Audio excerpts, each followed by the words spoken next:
જીવનની અંદર માનો વાત્સલ્ય ભાવ ખૂબ જરૂરી છે. બાળકને આગળ લઈ જવા માટે માં મહત્વનું પાત્ર છે એ ભજવે છે.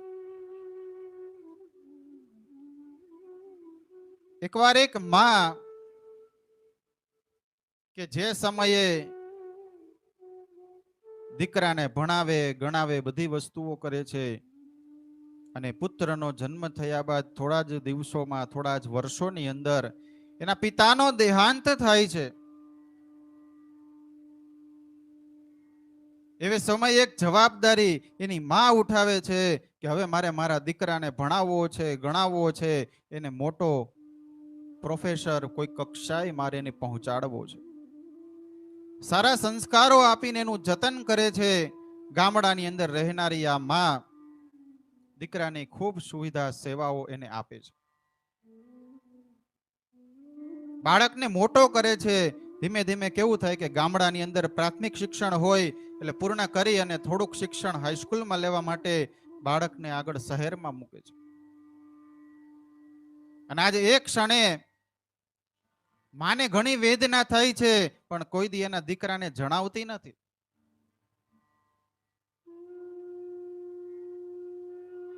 કાળી મજૂરી કરવા જાય અને કાળી મજૂરી કરતા કરતા એકવાર ઈ માં પોતાની આંખને ગુમાવી દે છે.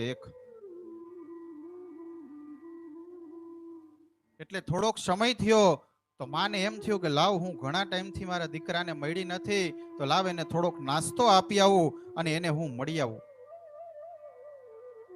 દીકરો હાઈસ્કૂલમાં ભણતો હતો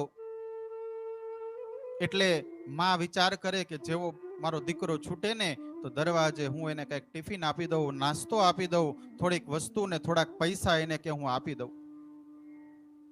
આજે માં હાઈસ્કૂલના દરવાજે ઊભી હતી.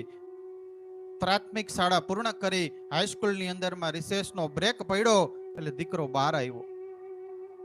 ભણ્યા ભાઈબંધની સાથે હતા એટલે દીકરો મૂંઝાઈ ગયો કે અત્યારે જો હું માને મળવા જઈશ ને તો આ બધાય બાળકો મારા મિત્રો મને કે મેણું મારશે કે આ તો કાણી માનો દીકરો છે, કેમ કે એક આંખ નથી એટલે કે મને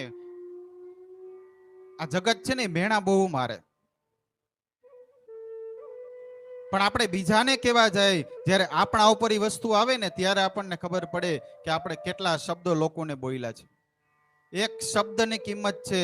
આજે આપણે કોઈને એક શબ્દ ખરાબ બોલશું ને તો આ જગત છે ને એ ગોળ છે, આ પૃથ્વી ગોળ છે, અંતે ફરી અને પાછો આપણા સુધી જ પહોંચે છે. આજે બોલેલા સારા શબ્દનું પુણ્ય પણ અહીંયા છે, ખરાબ શબ્દનું પુણ્ય પણ અહીંયા છે. સ્વર્ગ અને નરક અહીંયા જ છે. દીકરો જ્યારે મળવા જાય છે તો એની માને એમ કહે છે કે માં તું અહીંયા શા માટે આવી? મારા મિત્રો મને કે બોલશે કે આ તો કાણી માનો દીકરો છે એમ કહી અને આજે એની માને ત્યાંથી રજા આપે છે. નાસ્તાનો ડબ્બો લીધો પણ દીકરાએ શું કર્યું? નાસ્તાના ડબ્બાનો પણ ઘા કરી દીધો. માને બહુ દુઃખ થયું કે જે દીકરા માટે મેં ભગવાન પાસે માનતાઓ માંગી હતી, ભગવાન પાસે મેં બધી વસ્તુઓની પ્રાર્થનાઓ કરી હતી, પથ્થર એટલા દેવ પૂજ્યા હતા, ત્યારે આજે આ દીકરો મને પ્રાપ્ત થયો હતો. પણ કાંઈ વાંધો નહીં, મારો દીકરો છે ને કે માં પોતાના સંતાન માટે બધું જતું કરી દે. ઈ માં આજે ફરીથી પોતાના ગામમાં પરત ફરી બધાએ પૂછ્યું તારા દીકરાને મળી? તો કે હા મારો દીકરો સરસ મજાનું ભણતર પ્રાપ્ત કરે છે. એક શબ્દ પોતાના દીકરા વિશે ખરાબ ન બોલે. આ માનો વાત્સલ્ય ભાવ છે. થોડા સમયે દીકરો કોલેજમાં આવ્યો. કોલેજમાં આવતા એક દીકરીની સાથે, એક સંપત્તિવાન દીકરીની સાથે એને પ્રેમ થાય છે. પ્રેમના વશની અંદર ઈ મોહમાયામાં એવો બંધાઈ જાય છે કે દીકરી સાથેના લગ્ન થાય છે અને દીકરો એની સાથે વિદેશ ચાલ્યો જાય છે. માની ઉંમર ધીમે ધીમે વધતી જાય એટલે શું થાય? વૃદ્ધ બને. અને વૃદ્ધ બને એટલે મા બાપનો સહારો સંતાનોએ બનવું જોઈએ. પણ આજ આ ક્ષણે જ્યારે છેલ્લી અવસ્થાએ માં પહોંચી હતી છતાં પણ માના હૃદયમાં ઈ જ ભાવ હતો. ગામ લોકો એમ કહે કે તારા દીકરાને બોલાવી લે અહીંયા. તો કે મારો દીકરો છે ને એ કે અત્યારે કે ઘણું બધું ભણવા માટે વિદેશ ગયો છે, એટલે કે મારે મારા દીકરાને હેરાન નથી કરવું. આ માં છતાંય આ સમયે ઘણા ટાઈમ પછી દીકરો પોતાના ગામની અંદર જે પ્રાથમિક શાળામાં ભણતો હતો એ ગામની અંદર એકવાર એવું આયોજન કરવામાં આવ્યું કે જે ભૂતપૂર્વ વિદ્યાર્થી હતા એમને બોલાવી એમનું સન્માન કરવાનું હતું. તો કોલેજ સ્કૂલ દ્વારા એમને પત્ર ગયો. એ પત્ર જ્યારે દીકરાને મળ્યો તો એ પત્ર વાંચ્યો. દીકરાને એમ થયું કે લાવ એક કામ કરું, આ સન્માન પણ લેવાઈ જાય અને એકવાર કે મારી માને પણ મારે કે મળાઈ જાય. એટલે દીકરો એ પત્ર વાંચી ફ્લાઇટ ની અંદર સીધો ગામની અંદર પોતે શહેર સિટીમાં ઉતરે છે ને ત્યાંથી પોતે પોતાના વતન પોતાના ગામડે આવે છે. સન્માનનો કાર્યક્રમ પૂર્ણ થયો. દીકરો પોતાને ઘેર જાય છે.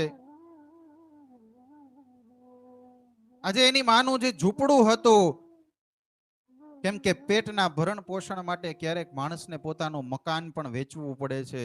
આજે પૂછે છે કે અહીંયા એક માજી રહેતા હતા, કે એ ક્યાં ગયા? તો કે એને તો એનું મકાન વેચી અને બીજી જગ્યાએ આજે અત્યારે કે ભાડે ઝૂંપડીમાં રહેવા વયા ગયા છે.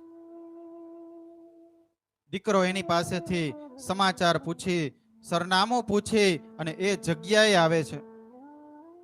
એ જગ્યાએ આવે છે ને તો બહુ મોટું તાળું ટીંગાતું હતું.